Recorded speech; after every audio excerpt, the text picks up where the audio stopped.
We are at E3 2015, the largest video game convention in the world. Yeah. Yes. I am Jeff Cannata here with Jessica Villarreal and Adam Sessler. Guys, crazy amount of games. This is a really awesome show already.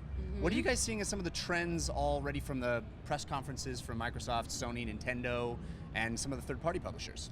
I mean, I think the key trend is we're seeing games that really feel like they're making a case for buying a new console. Yeah. I think the past couple of years, and this really happens with every console transition, people are trying to understand the tech. And there's about 2 years where, you know, it's like, oh gosh, is this really worth it? Where are the games? And I think at E3 last year when I left, I was worried about the health and the state of the industry, and I feel exactly the opposite now. Yeah, it's games also that are proving that these consoles are different from their predecessors. I think we've been seeing a lot of these remasters, re-releases of games as stopgaps up to this point. But at this point, we're seeing games at the end of 2015 and in the beginning of 2016 that are showing what these new consoles can do. Yeah. Games like Horizon from Guerrilla Games, games like No Man's Sky, which we saw last year, but is really showing the size and scope that these new consoles are capable of. Yeah, no, it's been quite impressive.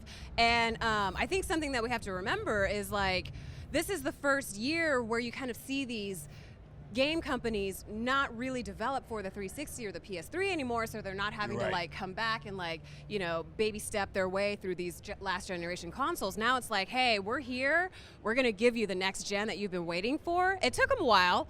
You know, they woke up and stretched their arms a little bit. Well, you know, I think also yoga. no one expected that the consoles would sell as well as they did in the first 2 years. And so That's they're a great hedging their point. bets and still trying to skew towards the 360 and the PlayStation 3, and they really didn't need to. Right. Yeah, no, so it's super exciting because like it's here and it's only gonna get better. And we have new big versions of popular franchises. We've got Halo 5. Oh, man. Really looking like it's owning the new console space. And we've got Uncharted 4. I think those two big games are really showing that they are stepping away from the previous iteration in the franchise and showing what these consoles can do. I can't believe the demos that we saw. I know. Absolutely. It was absolutely. I mean, it just kept on coming. Yeah. You know, Oh, yeah. Things like Yu Suzuki with the Shenmue 3 and the Kickstarter, which is doing very, very well. Unbelievable. That was not something I was mentally prepared for. Yeah. It was very nice to see. Do people remember Shenmue? I played through both of those games. I think they would not be well received if they came out today. You know, this is a very interesting point. I was even thinking this about the Final Fantasy VII remake, that when you look at a lot of the Sony press conference, as a person, as a player, I was really excited to see this. But I was wondering, in terms of a wide general audience, are people going to appreciate what Final Fantasy VII actually meant? Because most games now are doing what was so novel when it came out. I definitely hope so, because I loved Final Fantasy VII. I played through it twice. In fact, it was like my full-time job for a long time because I was just, you know, I was a student. I was like 8 to 10 hours a day playing Final Fantasy. And so I think a lot of the nostalgia factor is there. Like the fans like me are like, I can't believe this is here. This is super exciting. And I feel like that enthusiasm is going to bleed over into the generation that didn't get to play it. Plus, what they showed us looked so good. And it was just like a little teaser. But Barrett's like Gatling gun on his arm and then the back pan of like Cloud and the sword. Like if you never played that game, I would feel like that teaser was enough, like just a little taste. It makes a pretty strong case. It does, yeah. So if we pair the nostalgia factor with pushing really far forward into stuff we've never seen before, VR is coming into its own. Oh my VR goodness. and AR. Microsoft showed Minecraft in a mind-blowing demo where you could like lean into the fully three-dimensional Minecraft city on your table. I was blown away. We are in the future. We are in the future. It was. I mean, was it only a few years ago we were watching Minority Report and it seemed like future tech was like, oh, that'll never happen. I'll be old. No, it's actually happening now. And I gotta say, I was so skeptical when the HoloLens was announced. They showed a little idea of what you could do with Minecraft.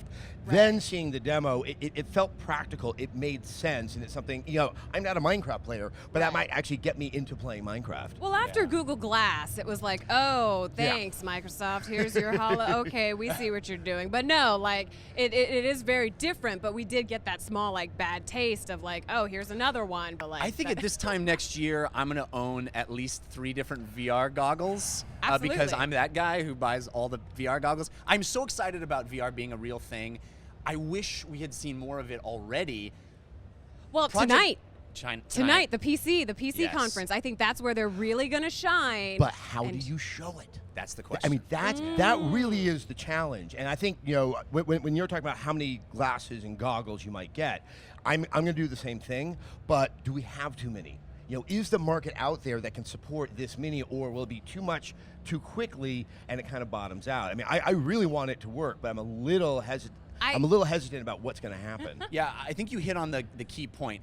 Those of us that have tried VR at this point are believers. Yeah. Anybody that's put it on goes, yeah. Yes.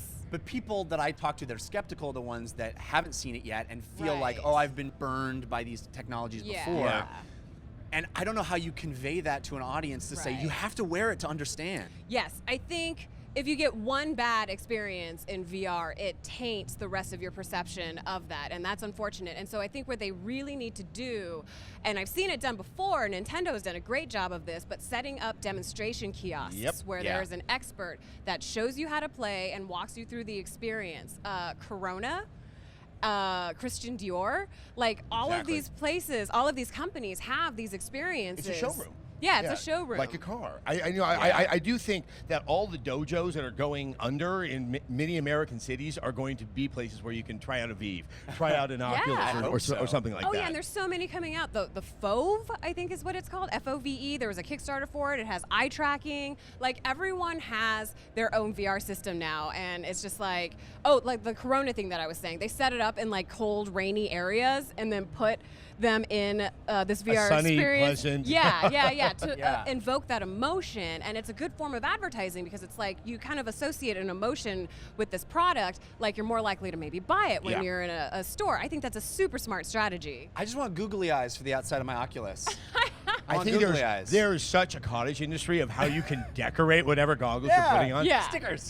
But I do think that's going to be important, and that is probably the biggest hurdle. And it's one that really we can't get around. The way you look when you have them You on. look dorky, but it's so worth it. Oh, it's worth it. It's but so worth it. The other people in the room, one of the strangest experiences I ever had was being near 3 people that had goggles on.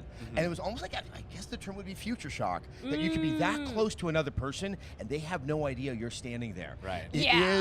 is an odd sensation. I think it's Yeah. one that we're really going to have to ease people into more in the mainstream than obviously people like us who are quite enthusiasts. Sure. Interesting though that Sony was showing Morpheus with people sitting next to you on the couch.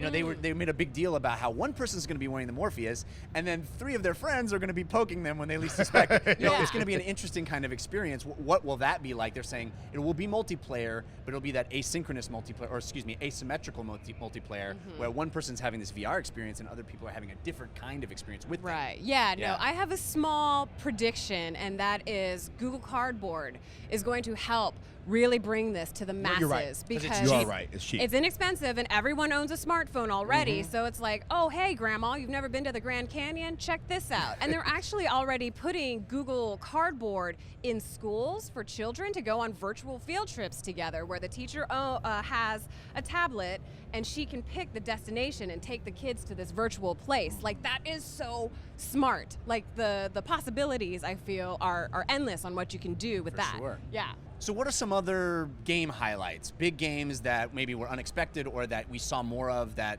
wowed you? I would say, stuff like Media Molecule's Dreams. Unbelievable. Do you call it a game? I don't know. But this idea that we have interactive entertainment that's more like Minecraft. I think it's the effect of Minecraft where Yes. it's a tool set that you give people to then make the game or some type of experience out of it. Yeah, it facilitates creativity and creating such amazing imagery. Those guys are really brilliant.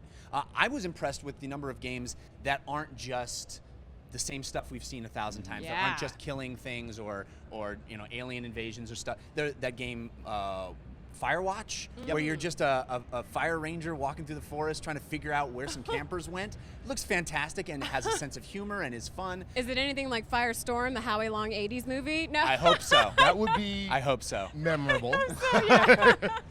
But on that, like Cuphead that was shown at the Xbox press conference, I love old animation. It's like this beautiful Max Fleischer cartoon, Yeah. and it's like, we really are starting to see a lot of big companies like Microsoft and Sony Yeah. willing to spend money and allow people to take Yeah. riskier chances that may not always, return the money that they wanted to. We're in the era where it's not just graphics that are the limiter, it's art direction. Yep. You really have art direction where we made a decision to make it look like this or that. Yeah. Yeah. We have the fidelity. Now we get to do interesting things with it. Yeah. So. Yeah, So it's much very to be exciting. All right, guys, that's going to do it for today.